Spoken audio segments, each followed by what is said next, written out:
Ahora vamos a determinar la ecuación solución del sistema péndulo simple.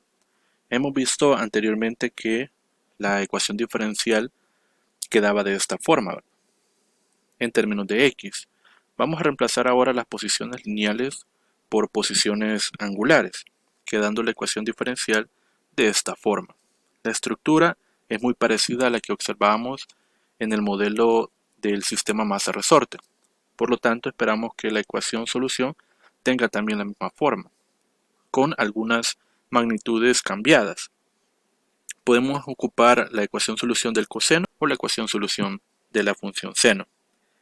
Nos damos cuenta entonces que las posiciones cambian por posiciones angulares, tanto para cualquier posición como para la posición máxima, mientras que la función que hace esta cantidad de frecuencia angular sigue siendo la misma.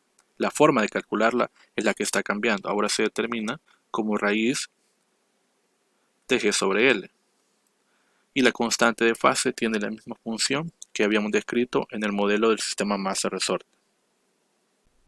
Podemos entonces determinar cuál sería la posición, la velocidad y la aceleración partiendo de la ecuación general, la ecuación solución. La posición, la acabamos de observar, es igual a esta que aparece acá. La posición angular es igual a la posición angular máxima por la función coseno, etc. Ahora, al derivar esta ecuación por una vez, obtenemos el valor de la velocidad angular, ¿sí? Una velocidad angular. La vamos a representar de esta forma para no confundirla con la frecuencia angular. La velocidad angular cambia de acuerdo al tiempo en que se esté calculando y la frecuencia angular es constante.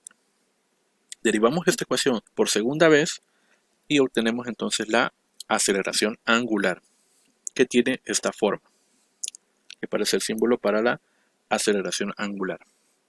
Vemos entonces que la estructura sigue siendo la misma que la que teníamos en el modelo masa-resorte. Lo que cambia son los nombres de algunas magnitudes dentro de estas ecuaciones. Segunda aplicación del movimiento armónico simple, el péndulo físico. ¿Qué vamos a entender por un péndulo físico? Es cualquier cuerpo rígido que puede oscilar libremente en el campo gravitatorio, alrededor de un eje horizontal fijo que no pasa por su centro de masa. Aquí tenemos una representación bien general de lo que sería un péndulo físico. Tenemos el eje horizontal, que sería esto de acá, pasa por un lugar de ese objeto, al cual vamos a llamar punto de pivote. Alrededor de ese punto está oscilando el centro de masa. El centro de masa, vamos a considerar, es un lugar donde se concentra la mayor cantidad de la masa y es donde actúa en mayor medida la magnitud del peso. Ahora, siempre el centro de masa debe estar alejado del pivote. Para describir estas oscilaciones, esto va a ser importante. Aquí vamos a tener una distancia que nosotros podríamos variar, pero la idea es que el centro de masa, acá, no coincida con el pivote, este punto O. Por lo tanto, para poder describir oscilaciones alrededor de ese punto de pivote, es necesario esa condición. Aparte, también vamos a considerar importante que las oscilaciones tengan una amplitud pequeña. Analicemos entonces la fuerza que está involucrada en las oscilaciones de un péndulo físico. Consideremos cualquier cuerpo rígido de cualquier forma e identifiquemos su eje de rotación o pivote y su centro de masa. La distancia que separa estos dos puntos se va a llamar distancia D, la cual si yo quisiera la podría modificar, mas sin embargo no deben de coincidir. Podemos medir un desplazamiento, el desplazamiento que hace el centro de masa, con respecto a una posición vertical o a un eje vertical. Si este desplazamiento es el máximo, eso sería entonces una amplitud. Al soltar el objeto, el centro de masa va a oscilar alrededor del punto O, describiendo oscilaciones armónicas. Y O es lo que se espera, que realice oscilaciones del tipo armónicas. La posición central de la trayectoria representa el punto de equilibrio. Sobre el centro de masa, apuntando hacia abajo, vamos a localizar el peso del objeto. Podemos sacar las componentes de esta fuerza y trasladar el ángulo entre ese vector y una de sus componentes. Ahora, trasladamos el vector componente del peso, la que es opuesta al ángulo, sobre la trayectoria de la semicircunferencia que se está formando. Cuando el objeto gira en el sentido contrario a las agujas del reloj, esa fuerza vemos que forma un ángulo de 90 grados con la distancia d y por lo tanto hace que este objeto trate de regresar con un torque restaurador en el sentido contrario al cual estaba girando. Por lo tanto, esta fuerza se convertirá para nosotros en una fuerza recuperadora. Vamos a analizar esta fuerza a profundidad y determinar si realmente produce oscilaciones armónicas simples. Bien, vamos a aplicar ahora la segunda ley de Newton, pero utilizando la otra forma, es decir, la sumatoria de los momentos de torsión. La sumatoria de los momentos de torsión nos tiene que dar igual al producto de la inercia por la aceleración angular, dado que lo que se están describiendo ya no son movimientos de traslación, sino que de una especie de rotación o una semirotación. Entonces aplicamos la segunda ley. El torque restaurador es el único que aparece en el movimiento natural del objeto, del péndulo, que se opone al desplazamiento que tiene este péndulo. Entonces reemplazamos y además de eso colocamos la aceleración angular como la segunda derivada de la posición angular con respecto al tiempo. Luego, ¿de dónde sacamos el torque restaurador? Lo sacamos del producto de la fuerza por el brazo de palanca. Ya dijimos que la fuerza es una de las componentes del peso, la que es opuesta al ángulo que se forma en el triángulo. Ahora, ¿quién es el brazo de palanca? Es la distancia d, la que separa el centro de masa, donde está actuando la fuerza, la componente, y el punto de pivote, por donde está tratando de oscilar. Seguimos utilizando la restricción de ángulo pequeño, porque la fuerza restauradora, tiene que ser siempre directamente proporcional a la posición o al desplazamiento. Y no tiene que estar implícita ninguna función intermedia entre la fuerza y ese desplazamiento. Por lo tanto, al hacer esta aproximación, el torque restaurador nos queda de esta forma. El producto de masa por gravedad por el desplazamiento por la distancia. Ahora, en el primer caso, este de acá, no se va a producir todavía un movimiento armónico simple. Primero porque el torque restaurador, al igual que la fuerza, tiene que ser contrario al desplazamiento, tal como lo observábamos en la figura del péndulo físico. Agregamos entonces el signo menos. Y segundo, tampoco iba a poder producir un movimiento armónico simple porque la condición es que sea para ángulos pequeños. Cuando son ángulos diferentes a estos, ángulos mayores, y cuando nos referimos a ángulos pequeños podrían ser ángulos menores a 20 grados o entre 0 y 20 grados, pero cuando estos ángulos son más grandes, 30, 40, 80, ya no se produce una oscilación como tal armónica simple. Y la estructura de la ecuación para ese oscilador cambiará. Reemplazamos entonces la fuerza restauradora y el torque restaurador en nuestra ecuación, quedando esta expresión.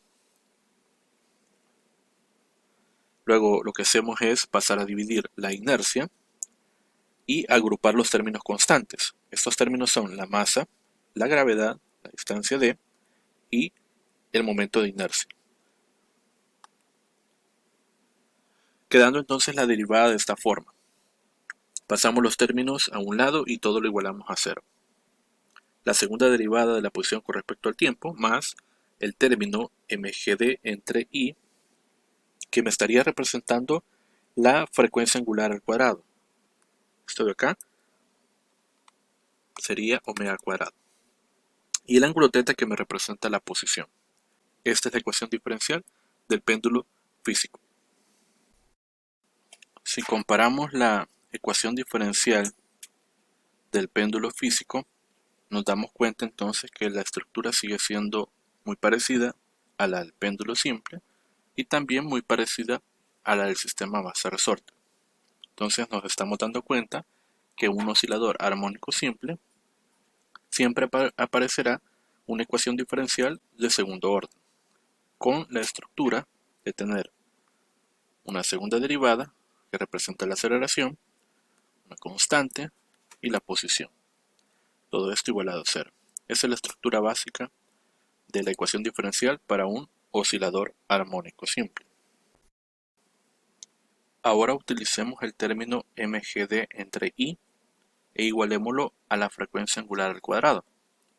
Con esto podemos nosotros obtener el valor o la expresión para determinar la frecuencia angular del péndulo físico. Siempre podemos utilizar las ecuaciones típicas, como 2pi por f o 2pi entre el periodo, y obtener el mismo resultado. Pero observamos acá en la frecuencia angular que aparece entonces el término MGD y la inercia. Van a ser cantidades importantes a identificar. Luego de eso, a partir de la forma clásica de la frecuencia angular, podemos determinar tanto la frecuencia f como el período. Y vemos también que la estructura es muy parecida a los casos anteriores de los otros sistemas armónicos simples, pero que la diferencia está en el argumento de las expresiones. Aquí aparece, por ejemplo, MGD entre I, que sería la frecuencia angular, la raíz de eso, y aquí aparece de forma invertida. Entonces es importante identificar y diferenciar estas ecuaciones con las anteriores. Como hemos visto, es importante el valor del momento de inercia en las ecuaciones de frecuencia, frecuencia angular y período. Recordemos un poco lo que es la inercia. Cuando tenemos un objeto, por ejemplo este disco de acá, él posee un centro de masa. Sobre el centro de masa podemos imaginar un eje de rotación y lo podemos hacer girar alrededor de ese centro de masa o de ese eje de rotación. Más fácil va a ser cuando hacemos girar un objeto con un eje de rotación que pase por su centro de masa. Y más difícil va a ser hacerlo rotar, por ejemplo, en uno de sus extremos. Va a ofrecer cierta dificultad. Por lo tanto, no es lo mismo la inercia que tengamos acá, en el centro de masa, y no es lo mismo a la que tengamos acá. Valores diferentes. Entonces la inercia lo que me está midiendo es la resistencia u oposición que tiene este objeto a girar o a detener su giro. Entonces esa inercia se mide en kilogramos por metros cuadrados y es diferente para cada objeto, ya que depende de la distribución de su masa, de la forma que tenga el objeto y de dónde se esté colocando el eje de rotación para hacerlo girar. Veamos entonces algunos ejemplos de momentos de inercia. Tenemos entonces unos ejemplos típicos de momentos de inercia de algunas figuras. El caso del disco, por ejemplo, que es un medio de la masa por r cuadrado. Este es el caso de una esfera sólida. El caso de una barra que está pivotada en su centro de masa, exactamente a la mitad de la barra. Está el caso también de la misma barra, pero pivotada en un extremo. El caso de una esfera hueca. El caso de un anillo. Y para un objeto de forma irregular. Para objetos de forma irregular, pues es más complejo el cálculo de la inercia. Hay que ocupar esta expresión y también la integral para poderlas determinar. Generalmente vamos a estar utilizando figuras que sean conocidas. Si nos damos cuenta, todos estos objetos lo que hacen es girar. Nosotros no queremos giros, lo que queremos son oscilaciones, movimientos de vaivén. Para eso lo que hacemos es desplazar entonces el eje de esa rotación para que describa oscilaciones, como lo que sucede o lo que estamos observando en esta barra de acá. Está girando, pero también la podemos hacer oscilar si nosotros vamos separando el punto de giro, el lugar del pivote del centro de masa. Nos vamos alejando para poder hacer esas oscilaciones. Algo importante que hay que destacar cuando estemos utilizando la ecuación del período, de la frecuencia o de la frecuencia angular va a ser lo siguiente. La ecuación del período de 2pi raíz de inercia mg por d. Recuerden siempre identificar cuál es la masa del objeto, cuál es la distancia que separa el pivote del centro de masa y cuál es la inercia. Pero esta inercia no tiene que ser la del centro de masa. Un objeto puede tener un eje de rotación alejado de su centro de masa y ya vimos que eso afecta la inercia. Por lo tanto, la inercia que tenemos que utilizar es la inercia respecto de un eje alejado del centro de masa. Esto nos obliga entonces a utilizar, en el caso de los péndulos físicos, el teorema de los ejes paralelos. Es lo que quiero que veamos en este momento. Teorema de los ejes paralelos. Si yo tengo un objeto cualquiera al cual yo le paso un eje de rotación A que pase por su centro de masa, puedo obtener a partir de ahí la inercia con respecto a ese centro de masa. Pero si ahora yo traslado, alejando este eje de rotación a una nueva posición, alejado del centro de masa, una distancia d, entonces yo ahora modifico la inercia de este objeto. ¿Y cómo obtengo entonces el valor de la nueva inercia con respecto a ese nuevo eje de rotación? Aplicando esta fórmula. Esta ecuación nos dice entonces que la inercia en un pivote diferente es igual a la inercia que tiene este objeto en su centro de masa más el término md cuadrado, donde m es la masa de todo el objeto y d representa la distancia que separa ese nuevo eje de rotación con respecto al centro de masa del objeto. Entonces, para la ecuación del período, la frecuencia y la frecuencia angular, como aparece el término de I, se hace referencia a que nosotros hemos utilizado ya la inercia, pero para un eje alejado del centro de masa. Entonces hay que ocupar el teorema de los ejes paralelos. ¿Cuál es entonces la ecuación solución para el péndulo físico? De la ecuación diferencial del péndulo físico, las soluciones posibles para esta ecuación son las mismas que hemos estado utilizando para el sistema masa-resorte y el péndulo simple, porque la estructura, repito y reitero, es una estructura de una ecuación diferencial de segundo grado. Entonces las soluciones pueden ser en función coseno o en función seno. Tenemos entonces aquí la ecuación solución que me identifica en qué posición se va a encontrar el objeto a medida que yo voy evaluando para diferentes valores de tiempo. Tenemos la posición, una amplitud, la frecuencia angular que se calcula a partir de este término, raíz de esto, y la constante de fase. Tienen las mismas funciones que hemos descrito ya con anterioridad. Tenemos entonces la ecuación de la posición, que tiene esta forma, derivando una vez esta expresión con respecto al tiempo, tenemos como resultado la ecuación para la velocidad. De nuevo utilizamos este símbolo para diferenciarlo de la frecuencia angular. La frecuencia angular es constante, la velocidad angular es una variable. Derivamos por segunda vez y obtenemos entonces la ecuación para la aceleración angular, que tienen siempre la misma estructura de los otros sistemas. Pasamos ahora a la tercera aplicación del movimiento armónico simple, el péndulo de torsión. ¿Qué es un péndulo de torsión? Consiste en un hilo o un alambre de sección recta, circular y suspendido verticalmente, con su extremo superior fijo y de cuyo extremo inferior se cuelga un cuerpo de momento de inercia y conocido o fácil de calcular.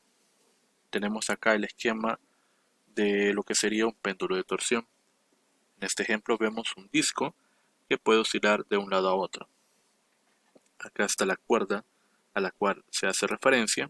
Esta cuerda tiene la propiedad de poderse torcer, y en base a esa torsión que nosotros le podemos hacer, puede describir un movimiento de un lado a otro.